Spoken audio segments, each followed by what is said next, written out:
Washington. For all the talk of a Tea Party of the left, the true power in the House revealed its face last week. The mighty moderates. The failure of House liberals to attach strict conditions to billions of dollars in emergency border aid requested by President Trump highlighted the outsized power of about 24 centrist Democrats, mainly from Republican-leaning districts, who are asserting themselves to pull the chamber to the right. Their views diverge sharply from the mostly liberal cast of Democrats seeking their party's presidential nomination and from the diverse new crop of outspoken liberals in the House who have captured the public's imagination and infused new energy into the progressive majority of their caucus. But their victories in districts that Mr. Trump won in 2016 are the reason Speaker Nancy Pelosi of California, a staunch liberal herself, holds her gavel. For now, they are proving far more effective at wielding their influence than those in the party's vocal and headline-grabbing left. Where they come from is crucial to holding the House, and that makes them very influential, said Laura Hall of the Bipartisan Policy Center in Washington. If you're Speaker Pelosi or another member of the Democratic leadership, you have to always be thinking about those members whose seats went from red to blue and helped to flip the House. The moderates' latest use of that clout played out in sometimes ugly fashion last week in the Capitol, in heated scrums on the House floor, angry exchanges between erstwhile allies, mudslinging on Twitter, and late-night meetings with leadership. One liberal accused his moderate colleagues of enabling child abuse. A moderate clapped back that the name-caller, Representative Mark Pocan of Wisconsin, was just chasing followers on social media. Representative Alexandria Ocasio-Cortez of New York, whose rock star-like popularity on the left has given her a louder-than-usual microphone for a first-term lawmaker, accused the moderates of being the new Tea Party. Their tactics, she huffed, are just horrifying. The nasty inter-party divisions looked familiar to Republicans, who could scarcely restrain their glee as Ms. Pelosi grappled with the same dynamics their party faced when it held the House majority. The former Speaker Paul D. Ryan of Wisconsin and his predecessor, John A. Boehner of Ohio, had to contend with the ultra-conservative House Freedom Caucus, the ideological outgrowth of the Tea Party, which routinely threatened to vote against crucial measures they considered insufficiently conservative.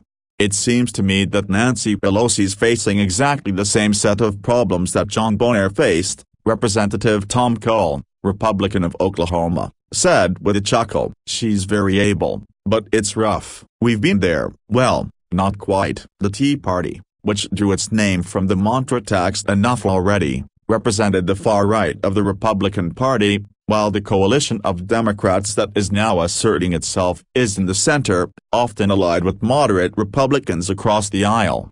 But unlike Ms. Ocasio-Cortez and her like-minded colleagues, the moderates have taken a tactical page from the roughly 40 Republicans who make up the Freedom Caucus, whose sway in the Republican majority came from their willingness to defect from the party line on crucial votes unless they received concessions. While the House's liberal superstars are adept at promoting their progressive positions and routinely generate headlines for breaking with the party line, they have not made a habit of lobbying their colleagues to defy Ms. Pelosi en masse. Last week, the foursome known as the Squad, Ms. Ocasio-Cortez and Representatives Ilhan Omar of Minnesota, Rashida Tlaib of Michigan and Dianne S. Pressley of Massachusetts, announced their opposition to a Democratic border spending bill that included strict rules on the way the money could be used, saying it was not liberal enough. But when that first vote was tallied, they were the only 4 Democrats opposed, and the measure passed easily. The moderates, in contrast, have been ready and willing to bring legislation down in a majority that holds the House by a narrow margin. Ms. Pelosi can afford to lose no more than 17 of her fellow Democrats on any vote. That gives a potent weapon to any faction that can hold together that many lawmakers to insist on its position. The moderates began demonstrating their penchant for breaking with their leaders on the House floor early this year, siding with Republicans on procedural votes meant to put Democrats in a tough political spot. They also balked at a 2-year budget measure they worried would worsen a fiscal picture already badly stained by red ink. Threats to block any effort by liberals to increase domestic spending essentially assured that the bill would not have the necessary support to pass, and the vote was postponed indefinitely.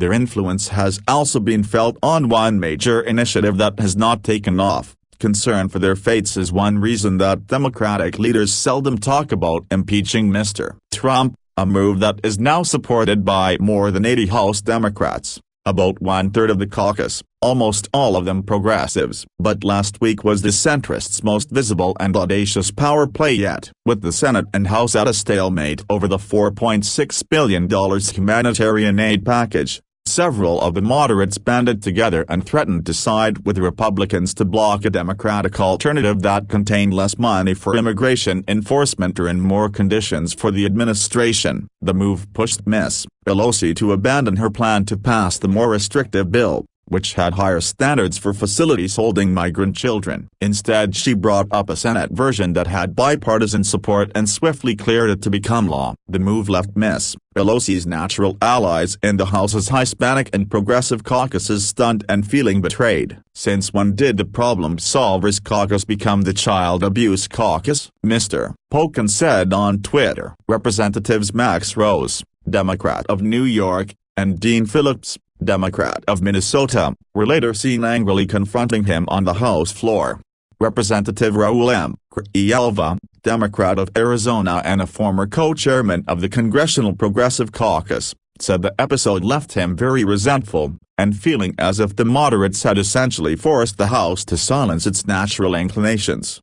"I just hope that in forcing us to do nothing, they don't feel like they've actually accomplished anything," Mr. Grijalva said. "I don't know what the motivation was, to try to assert some power or what, but in the future, we shouldn't hesitate bringing our agenda and our legislation forward because it might offend 23 or 24 centrists." The episode also exposed divisions among the moderates themselves. On the House floor on Thursday, about 10 moderate freshman Democrats huddled near the marble dais, arguing about the way forward. One lawmaker said if they sided with the other party in a bid to force the House to consider the weaker Senate bill, we might as well be Republicans, according to one person familiar with the exchange who described it on the condition of anonymity.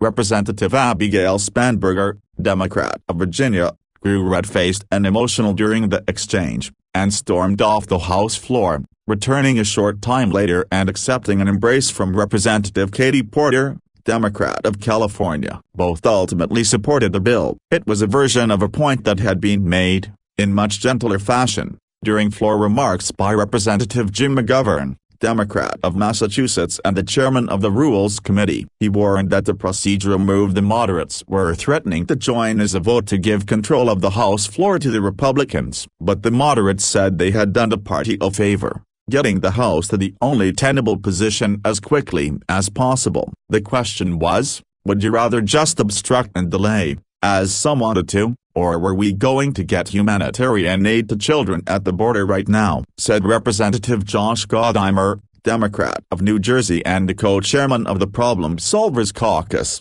a group of 23 Republicans and 23 Democrats that presses for bipartisan compromises.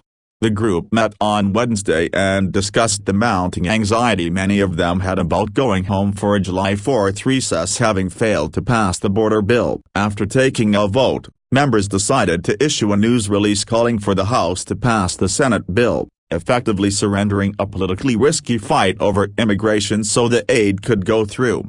There was a very significant and real concern that we wouldn't act at all and leave town with no immediate humanitarian aid for children at the border, Mr. Gottheimer said. That was unacceptable. The result was a bitter pill for liberals who had insisted they could not vote for the aid package without tough new restrictions and higher standards for facilities that hold migrant children.